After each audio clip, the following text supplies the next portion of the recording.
है। शांत, विनम्र, सौम्य, जेंटल, राहुल द्रविड़ टाइप। लेकिन अगर मैं आपको बताऊं कि जरूरत पड़ने पर रतन टाटा जी सहवाग जैसे अग्रेसिव भी हो जाते हैं, गुस्सा भी करते हैं, धमकाते भी हैं, फुल अग्रेशन दिखाते हैं। आज इस वीडियो में आपको दिखाने वाला हूं रतन टाटा जी का दूसरा रूप। जी हाँ, एक लीडर तभी सफल होता है जब उसको काम करवाना आता है। अब वो काम प्यार से हो चाहे गुस्से से, दोनों रूप आने चाहिए। तो आज देखते हैं रतन टाटा का दूसरा रूप। क्योंकि रतन टाटा जी अगर नहीं होते तो टाटा ग्रुप आज जहां पे है ना, वहां बिल्कुल नहीं होता, शायद आधा भी नहीं होता। क्योंकि 91 के बाद जब उन्होंने चेयरमैनशिप संभाली, देश पूरा बदल चुका था। इस बदलते देश में टाटा ग्रुप को संभालना और बढ़ाना बहुत बड़ी बात थी, जो टाटा ने बखूबी किया है। आज के वीडियो में रतन टाटा जी के 21 साल की चेयरमैनशिप का पोस्टमार्टम करेंगे कि उन 21 सालों में 91 से लेकर 2012 तक उन्हें क्या किया, क्यों किया, कैसे किया और कब किया।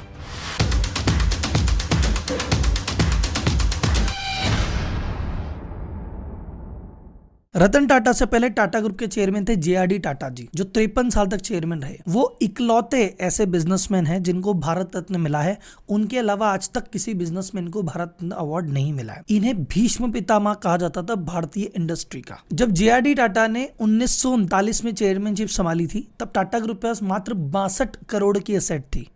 और जब उन्होंने रतन टाटा को सौंपी, उस दिन असेट थी 10,000 करोड़। और ये सब तब हुआ था जब गवर्नमेंट ने नीतियां बिजनेसमैन के अगेंस्ट थी, लाइसेंस राज था, भ्रष्टाचार था, अप्रूवल्स नहीं मिलती थी। और टाटा ग्रुप की कई कंपनियां, जैसे इनका बैंक, इनकी इंश्योरेंस कंपनी और एयर इंडिया का अधिग्रहण कर लिया था। तब ये हालत है 62 से 10,000। अगर ये नहीं होता तो सोचो JRD टाटा ग्रुप को कहां ले जाते। तो आप सोच रहे होंगे यार, बात तो रतन टाटा की है, JRD टाटा की क्यों बात करने। JRD टाटा ने कहा था कि रतन टाटा जी को मैं देख रहा हूं, मैंने ग्रूम किया है और ये मुझसे भी कहीं बेहतर मैनेजर और कहीं बेहतर लीडर है। और ऐसा कह के 25 मार्च 1991 को उन्होंने ओपन अनाउंसमेंट कर दिया और इनको टाटा सन्स का अगला चेयरमैन डिक्लेयर कर दिया। रतन टाटा के बारे में इंटरेस्टिंग चीज आपको बताता हूँ। रतन टाटा जमशेदजी टाटा से डायरेक्टली रिलेशन में नहीं थे। रतन टाटा जी के जो पिताजी हैं, उनको गोद लिया गया था टाटा फैमिली में। तो सोचिए JRD का दिल कितना बड़ा है कि एक व्यक्ति जो गोद लिया गया है, जो एक्चुअल फैमिली का भी नहीं है, उसके बेटे को इन्होंने लीडरशिप सौंप दी, ये देखते हुए कि टैलेंट है बंदे में। तो बात आते हैं हम रतन टाटा जी पे। तो रतन टाटा जी को जब बैटन हाथ में मिली, जब टाटा ग्रुप के चेयरमैनशिप मिली, उस समय टाटा ग्रुप की 84 कंपनियां थी, 24,000 करोड़ का टर्नओवर था, 2120 करोड़ का प्रॉफिट था और 10,000 करोड़ की असेट थी। तो आपको लग रहा है इनकी तो मजे हैं, क्या बात है यार, पकी पकाई मिल गई। भाई साहब, एक कांटो भरा ताज है। उस समय जब इनको चेयरमैनशिप मिली, बहुत सारी प्रॉब्लम थी। टाटा ग्रुप के अंदर भी प्रॉब्लम चल रही थी बहुत सारी, और टाटा ग्रुप के बाहर भी बहुत सारी प्रॉब्लम थी। मार्च 91 में इनको मिली थी भाई साहब चेयरमैनशिप। उसके कुछ ही समय बाद PV नरसिम्हा राव, मनमोहन सिंह जी ने मिलके इकोनॉमी खोल दी, लिबरलाइजेशन हो गया था। पहले क्या था, कोई भी काम करना है उसका लाइसेंस लेना पड़ता था, बिना लाइसेंस के नहीं बढ़ सकते थे। और मार्केट ओपन नहीं था, तो कोई भी विदेशी कंपनी आ नहीं सकती थी। लिमिटेड कंपनियां थी, लिमिटेड काम था और काम चल रहा था। अब जब मार्केट खुल गया तो बहुत सारी विदेशी कंपनियां भी आएगी, और पहले जिनको लाइसेंस मिला था सिर्फ वही लोग काम कर रहे थे। अब तो लाइसेंस की रिक्वायरमेंट ही खत्म। तो अब तो घर में भी बहुत सारे कंपटीशन है और बाहर से भी बहुत बड़ा कंपटीशन है। अब लड़ना है टाटा ग्रुप को, और इंटरनल दिक्कत और चल रही है। तो आपको क्या लग रहा है, हमारे राहुल द्रविड़ टाइप शांत सौम्य आदमी संभाल लेंगे? नहीं, इन्होंने दिखाया सहवाग वाला रूप। इन्होंने कहा भैया थोड़ा एकदम आगे बढ़ के फ्रंट फुट पे खेलना पड़ेगा, आधी पिच पे मार के छक्का मारूंगा तब जाके पार पड़ेगी। तो इन्होंने एक एक प्रॉब्लम को कैसे कैसे दूर किया, सुनते जाओ। पहली प्रॉब्लम ये थी कि जो बोर्ड ऑफ डायरेक्टर था ना पूरा, वो बुजुर्गों से भरा हुआ था। तो कोई वॉकर से चल के आ रहा है, कोई व्हील चेयर पे आ रहा है, और कोई किसी को सुनने में दिक्कत है, कोई बीच मीटिंग में ही सो जाता। अब ये यंग आदमी ये प्रपोजल रखे, हम ऐसा करेंगे, हम वैसा करेंगे, कोई माने ही ना, कह रहा है जिस चल रहा है वैसे चलने दो। अब कई बार ऐसा होता है, जैसे फैमिली बिजनेस में होता है कि बेटा कुछ नया करना चाहता है, पिताजी कहते हैं नहीं बेटा जो हो रहा है वो चलने दे। तो रतन टाटा जी इस चीज़ से बहुत ज़्यादा परेशान थे। आते ही सबसे पहली पॉलिसी वो लेके आए जो मोदी जी लेके आए थे। उन्होंने कहा भैया ऐसा है, जो बुजुर्ग लोग हो गए ना, इनको मार्गदर्शक मंडल में भेजो। उन्होंने बकायदा रिटायरमेंट पॉलिसी बनाई कि जितने भी एग्जीक्यूटिव लेवल के लोग हैं वो 65 वर्ष की उम्र पे रिटायर होंगे, और जो चेयरमैन है वो 75 वर्ष की उम्र पे रिटायर होगा। तो ये पहली पॉलिसी करी, तो जितने भी पुराने बोर्ड ऑफ डायरेक्टर्स थे सबको रिटायर किया और नए लोगों को भरा, ताकि नई सोच के साथ कंपनी को आगे बढ़ाया जा सके। मोदी जी ने भी यही किया था। ऐसा नहीं कि बना के छोड़ दी, बाकायदा फॉलो भी की। 2012 में जब वो 75 वर्ष के हुए, उन्होंने कहा भैया मैं टाटा ग्रुप के चेयरमैन पद से रिजाइन करता हूं, और साइरस मिस्त्री को इन्होंने अपना उत्तराधिकारी बना दिया था। ये चाहते तो लंबा रख सकते थे, इनमें टैलेंट भी था, ये हेल्दी भी थे, लोग चाहते भी थे, लेकिन उन्होंने कहा नियम तो नियम है। अब 2025 या 26 में मोदी जी भी हो रहे 75 साल के, देखते हैं वो पालना करते हैं कि नहीं। दूसरी इंटरनल प्रॉब्लम क्या चल रही थी, जेआरडी टाटा ने 53 साल चेयरमैन रहे। उन्होंने लेकिन एक चीज कही, उन्होंने कहा टाटा ग्रुप की 84 कंपनियां हैं, हर ग्रुप में अगर मैं ही चेयरमैन रहूंगा और मैं ही सब चीजें देखूंगा तो भैया फिर मैं आगे की तो सोच ही नहीं पाऊंगा, रूटीन में फंस जाऊंगा। तो उन्होंने क्या किया था कि धीरे धीरे अलग अलग कंपनी के अलग अलग चेयरमैन बना दिए और कहा कि तुम इसको लीड करो। जैसे दरबारी सेठ थे, उनको टाटा केमिकल का बना दिया, किसी को टाटा स्टील का बना दिया, सुमन मुलगांवकर को टाटा मोटर का बना दिया। अब बात क्या हुई, जब तक जेआरडी टाटा थे तब तक तो वो इनकी, क्योंकि इन्होंने इनको बड़ा किया था, इन्होंने इनको ग्रूम किया था, इन्होंने इनको इतनी पावर दी, उनका सम्मान था, उनके रहते तो कोई पंगा था ही नहीं। पर जब वो जेआरडी टाटा नहीं रहे तो अब यह है कि ये जो बड़े बड़े छत्रप 40-40 साल के एक्सपीरियंस, अपनी अपनी कंपनी, ये टाटा ग्रुप की ज्यादा सुन ही नहीं रहे थे उस समय, ये अपनी अपनी मस्ती में मगन। अब इन्होंने कहा पहला चैलेंज तो ये है, अब मेजर मेजर जो कंपनी है उनमें भी मैं चेयरमैन बनूंगा और बाकी सबको अब टाटा ग्रुप जो मेन है उसकी बात सुननी होगी, अपने अपने हिसाब से चला नहीं सकते। ये दूसरा इनका अग्रेशन भरा कदम था। तीसरा कदम क्या लिया, देखो एक कंपनी है जिसमें 100% शेयर्स है। अब जैसे जैसे पैसे की जरूरत पड़ी या जैसे जैसे कहीं पार्टनरशिप, तो धीरे धीरे शेयर्स थोड़े थोड़े छूटते गए। आप इमेजिन करो, टाटा स्टील में टाटा ग्रुप जो मेन है जिसने प्रमोट किया था उसका शेयर था 3%, और बिरला ग्रुप, जीडी बिरला जी जो बाहर के आदमी थे, उनका स्टेक था 6%। एक तरह से टाटा स्टील में टाटा से बड़े शेयर होल्डर बिरला थे, लेकिन ये उन्होंने डेकोरम मेंटेन रखा, शेयर होल्डर थे, रिटर्न लिया, डिविडेंड लिया, कभी इसमें मालिकाना हक जमाने की कोशिश नहीं की और अपना काम करने दिया। रतन टाटा ने सोचा ये तो पुराने लोग थे, काम चल गया, अब तो बाहर की कंपनियां आ रही है, एमएनसी आ रही है, ऐसा मौका जब मिलेगा तो इन कंपनियों में शेयर खरीद लेंगे, अपनी दादागिरी चलाएंगे। तो उन्होंने कहा ये टाटा ग्रुप जो मेन ग्रुप है इसकी शेयर बढ़ने चाहिए बाकी ग्रुप कंपनी में। तो रतन टाटा जी ने अगले 5 साल में धीरे धीरे करके इन कंपनियों में अपना स्टेक बढ़ाया, परसेंटेज बढ़ाया, ताकि कंपनी हाथ से निकल ना जाए। अगर रतन टाटा ये अग्रेशन नहीं दिखाते ना तो टाटा ग्रुप इतना बड़ा होता नहीं। टाटा ग्रुप की छोटी छोटी 50-60 कंपनियां इधर उधर होती और बिना सपोर्ट के इसमें से कई तो मर भी जाती। फिर एक बड़ा डिसीजन, देखो सर आने की तो सब कोशिश कर लेते हैं कि ये भी ले लिया वो भी ले लिया, नया चालू करने में सबको मजा आता है, पुराने से पिंड छुड़ाना जिगरे का काम है। क्योंकि जो चीज़ चल रही है उसको कोई भी व्यक्ति अपने पुरखों की कोई चीज़ बेच देता है तो उसका नाम होता है अरे यार इससे संभली नहीं, इसने जमीन बेच दी वो वाली। तो ये लांछन इन पे भी लग सकता था, पर इन्होंने कहा देखो सीधी सी बात है, 91 आ गया है, मार्केट खुल गया है, कंपटीशन करना है, तो जो ऑलरेडी प्रॉफिटेबल है उस पर तो दो ज़्यादा ध्यान, जो बड़ा है उस पर तो ज़्यादा ध्यान, और जो इधर उधर की चीज़ें फालतू की चालू कर दी उसको करो बंद। तो उन्होंने बहुत सारी कंपनियां अपनी बेची भी। एक कंपनी इन्होंने बेची अपनी टॉमको कंपनी जो थी ऑयल रिलेटेड प्रोडक्ट बनाती थी, हमाम जानते हो, इसी का था, इन्होंने हिंदुस्तान यूनिलीवर को बेचा। एक 501 साबुन आता था वो इनका था, इन्होंने हिंदुस्तान यूनिलीवर को बेचा।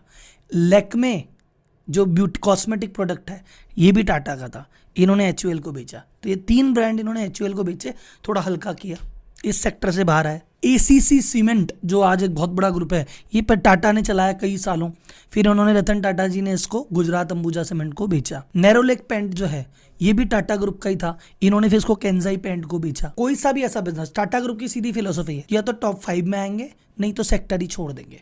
तो इन्होंने हर वो सेक्टर देखा जहां पे टॉप है वो रखा, जिनमें टॉप बन सकते हैं वो भी रखा, जहां लगा न तो है न बन पाएंगे वो सब बेच दिया। तो भाई लोग एक चीज आपने यहाँ पे गौर से देखी कि इतनी 84 कंपनी होने के बावजूद भी इनके पास इतना टाइम था कि आगे के विजन की तैयारी कर ले, ओवरऑल एनालिसिस कर ले कि भैया कौन सी कंपनी अपन को रखनी चाहिए, कौन सी में आगे बढ़ना है और कौन सी में से बाहर आना है। ये एनालिसिस क्यों कर पाए, इतना टाइम इनके पास क्यों था, क्योंकि रूटीन ऑपरेशन में बिजी नहीं थे। लीडर का काम हमेशा होता है स्ट्रेटजी बनाना, बड़े डिसीजन लेना, वो डिसीजन लेना जो कंपनी को कहीं लेके जाएंगे, उसका लिए सीईओ होना जरूरी है। पर हम तो हैं व्यापारी भाई साहब, जो रूटीन काम में ही लगे रहते हैं। रोज गल्ले पे कौन बैठेगा, रोज आदमी का हिसाब कौन लेगा, रोज अटेंडेंस देखनी है, मार्केटिंग की तैयारी करनी है, फाइनेंस का हिसाब करना है, करे तो क्या करें। तो अगर आप व्यापारी हो, कोई बिजनेस कर रहे हो, या चाहे आपकी दुकान है, चाहे आपका ऑफिस है, चाहे आपकी फैक्ट्री है, कुछ भी, पर आपको लगता है कि सर मेरे में पोटेंशियल बहुत ज़्यादा है, पर मैं उसको काम में नहीं ले पाता क्योंकि मैं तो रूटीन में बिजी रहता हूँ। मैं भी फ्री होना चाहता हूँ, मैं भी विजनरी बनना चाहता हूँ, मैं भी आगे की सोचना चाहता हूँ। तो मैं एक सेशन लेता हूँ हर संडे 10 से 2, व्यापारी टू सीईओ। तो अगर आप व्यापारी हैं, क्यों हैं, क्या कारण है, क्या गलतियां कर रहे हैं, क्यों फंसे हुए हैं, इन सब चीज़ से मुक्त होना है। और एक्चुअल में सीईओ बनते कैसे हैं, सीईओ करता क्या है, आपको वो भी करना है। आपका बिजनेस पे कंट्रोल भी चाहिए और फ्रीडम भी चाहिए। तो I invite you to join that class. तो इसका जो लिंक है वो डिस्क्रिप्शन में है, जाके अभी के अभी रजिस्टर कर लो। अब अपन चलते हैं टाटा की स्टोरी में आगे। एक और चेंज जो रतन टाटा जी लेके आए। रतन टाटा जी ने कहा, हमने टाटा ग्रुप को जब जब मौका मिला एक नई कंपनी डाल दी, उसका नाम टाटा रख दिया। अब उस मेन कंपनी में हमारी ओनरशिप तो धीरे धीरे कम हो रही है और तुम बन के छत्र बैठे हो, तुम राजा बन के बैठे हो। अब कुछ अच्छा हो जाता है तो बेनिफिट तुम्हारा, और कुछ नेगेटिव हो गया तो नाम तो हमारा खराब होता है। तो अगर तुम टाटा नाम ले रहे हो काम में तो लगान देना पड़ेगा। बकायदा जो भी कंपनी टाटा नाम काम में लेती है उन सबसे एक एग्रीमेंट कराया, ब्रांड प्रमोशन एग्रीमेंट, और सबको कहा कि भैया जो जो कंपनी टाटा नाम काम में लेगी अपने रेवेन्यू का सर्टेन हिस्सा टाटा ग्रुप को देगी, और ग्रुप इसके बदले ब्रांड के प्रमोशन में मदद करता है, और कोई दिक्कत आती है इन कंपनीज को तो लास्ट टाइम पे हेल्प भी करता है। जैसे आपको याद हो तो टाटा टेली सर्विसेज जो टाटा डोकोमो के साथ वेंचर था, जब वो फेल हो गया था, उस पर 30,000 करोड़ का कर्जा था, तो चुकाने टाटा ग्रुप ही आड़े आया था। एक ऐसी चीज जिसमें रतन टाटा जी का रियल अग्रेशन दिखता है, और जिस चीज को करके उन्होंने भारत का नाम पूरे विश्व में डंका बजा दिया। और उनको देखा देखी जो मर्जर एक्विजिशन जो आज की डेट में होता है ना, कि एक कंपनी ने दूसरी कंपनी को खरीद लिया, इंडियन कंपनी ने बाहर की कंपनी को खरीद लिया, ये आजकल तो कॉमन बात हो गई। ये जब कॉमन नहीं था तब रतन टाटा ने इसको करके दिखाया था। इन्होंने क्या किया, बाहर कंपनीज में जाके बाहर कंपनियां खरीदनी चालू की, वो भी खुद से बड़ी बड़ी कंपनियां। जैसे टाटा टी खुद तो छोटी कंपनी है पर खुद से कई गुना बड़ी टेटली कंपनी को अक्वायर कर लिया भाई साहब। जो भी बेस्ट हो, ये मत सोचो कि इंडिया में क्या बेस्ट है, चाहे टेक्नोलॉजी हो, चाहे आदमी हो, चाहे रॉ मटेरियल हो, चाहे मार्केट हो, कुछ भी हो, जहाँ पे वर्ल्ड का बेस्ट है वहाँ जाना है। और तुम्हारे पास बनता है तो ठीक है, नहीं तो जाके खरीद लो, देखी जाएगी। फिर टाटा स्टील ने इधर खरीदा कोरस को, जो उससे 4 गुना बड़ी कंपनी थी। फिर इधर टाटा मोटर ने खरीदा जगुआर और लैंड रोवर को, जो उससे 5 गुना बड़ी कंपनी थी। तो कुल मिला के खुद से भी 4-4, 5-5 गुना बड़ी कंपनियों को खरीदने निकल गई टाटा ग्रुप की टीम, और एक एक एक्विजिशन को लीड किया है रतन टाटा ने। जगुआर लैंड रोवर में तो बोर्ड में खुद बैठे थे जब बिडिंग हुई थी। जब ये आपका कोरस वाला गेम था, 1 साल लगे रहे इसके पीछे और करके ही माने। और एक इंटरेस्टिंग चीज बताता हूँ, ये तीनों ही कंपनियां ब्रिटिश कंपनी है, और इन तीनों कंपनियों को खरीद के ब्रिटिश में सबसे बड़े एम्प्लॉयर टाटा जी हैं। तो जब जब ये एक्विजिशन हुए, ब्रिटिश का दिमाग खराब होने लग गया। बोले यार, पहली बात तो वो देश जिस पे हमने 200 साल राज किया है, उसी की कोई कंपनी आ रही है और हमारी कंपनियों को खरीद रही है। और टेटली भी ब्रिटिश ब्रांड था, जगुआर लैंड रोवर भी ब्रिटिश ब्रांड था। अब भैया ये अग्रेशन नहीं है तो क्या है। अच्छा, ऐसा नहीं कि 91 में जब ये पहुंचे सारी कंपनियां प्रॉफिट में थी और पैसे ही पैसे आ रहे थे, नहीं भाई साहब। जब ये आए तो टाटा स्टील लॉस में थी। ये ऐसा था कि इस साल तो 150 करोड़ का लॉस किसी भी हालत में होना ही है, क्योंकि मॉडर्नाइजेशन ही नहीं था। पुराने 80-80, 100 साल पुराने प्लांट थे, क्या करें। इन्होंने मॉडर्नाइजेशन के लिए बोला, बहुत सारे एक्विजिशन किए, बहुत सारी फंडिंग का जुगाड़ किया, और जहां लग रहा था कि यार 150 करोड़ का नुकसान तय है, उस साल प्रॉफिट हुआ टाटा स्टील को। टाटा मोटर अपने इतिहास का सबसे बड़ा लॉस लेके बैठी थी। इन्होंने जाके टाटा मोटर को बोला कि ऐसे नहीं है, 1, 2, 3, 4 चेंज करो। वो चेंज को लेके सीरियस नहीं थे। बीच मीटिंग में आके इन्होंने कहा, देखो तुम मेरी बात मान रहे हो तो ठीक है, नहीं तो या तो तुम में से किसी एक को निकालूंगा, और अगर तुमको लग रहा है कि सारे ही निकम्मे हो तो फिर मैं इसकी जिम्मेदारी लेके मैं चेयरमैनशिप से इस्तीफा देता हूँ। अब जब पूरे ग्रुप ने समझा कि यार चेयरमैन कह रहा है मैं इस्तीफा ही दे दूंगा, तो फिर उनको थोड़ा सेंस आया, और ये इनकी धमकी काम कर गई। धीरे धीरे एग्जीक्यूटिव ने काम किया, और फिर टाटा मोटर को भी इन्होंने प्रॉफिट की तरफ टर्न अराउंड किया। एक्विजिशन की अगर हम बात करें तो रतन टाटा जी 91 के टाइम से लेके अब तक टाटा ग्रुप 36 से ज़्यादा एक्विजिशन कर चुका है। लगभग हर 6 महीने में एक कहीं ना कहीं कुछ ना कुछ ही जाके खरीद ही लेते हैं। तो ये था रतन टाटा का टाटा ग्रुप में कंट्रीब्यूशन। सोचो अगर ये 91 के टाइम ये नहीं होते, ये ग्लोबलाइजेशन वाला मेथड काम में नहीं लेते, ये पुराने लोगों को रिटायर नहीं करते, या फिर ये उन कंपनियों का कंट्रोल हाथ में नहीं लेते, तो आज टाटा ग्रुप शायद, जैसे बहुत सारे ग्रुप थे, अगर आप नोटिस करेंगे 47 से लेके 91 तक बहुत सारे फैमिली ग्रुप रहे, लेकिन कुल मिला के 2-4 फैमिली ग्रुप ही हैं जिनके बारे में आप चर्चा करते हो। क्यों? क्योंकि इन ग्रुप के जो लीडर्स आए इन्होंने इस मार्केट को संभाल लिया। 91 में ही आनंद महिंद्रा आए थे जिन्होंने महिंद्रा ग्रुप को संभाल लिया। उधर आए थे कुमार मंगलम बिरला, उन्होंने बिरला ग्रुप को संभाल लिया और इन्होंने टाटा ग्रुप को संभाल लिया। तो ये 3 बड़े फैमिली ग्रुप है जो आज भी डोमिनेंट है। बहुत सारे ऐसे बड़े ग्रुप जो 91 से पहले बहुत बड़े बड़े तूफान थे, वो 91 के आने के बाद ये चीज़ें समझ नहीं पाए, संभाल नहीं पाए और जीरो हो गए। तो टाटा ग्रुप के जितने भी चेयरमैन है सब एक के बाप एक थे। जमशेद जी का विजन नेक्स्ट लेवल था, दोराब जी का एग्जीक्यूशन नेक्स्ट लेवल था, जेआरडी की पर्सनैलिटी नेक्स्ट लेवल थी। पर आज जो टाटा को आप देख रहे हो ये होता नहीं अगर हमारे प्यारे रतन टाटा नहीं होते। तो ये थी रतन टाटा की कहानी। और बहुत सारी चीज़ें जो आप मुझसे जानना चाहते हो कमेंट बॉक्स में बताओ, एक वीडियो जल्दी इस पर बनाएंगे। और अगर आप चैनल पे नए हैं तो प्लीज़ सब्सक्राइब कर लीजिए। धन्यवाद।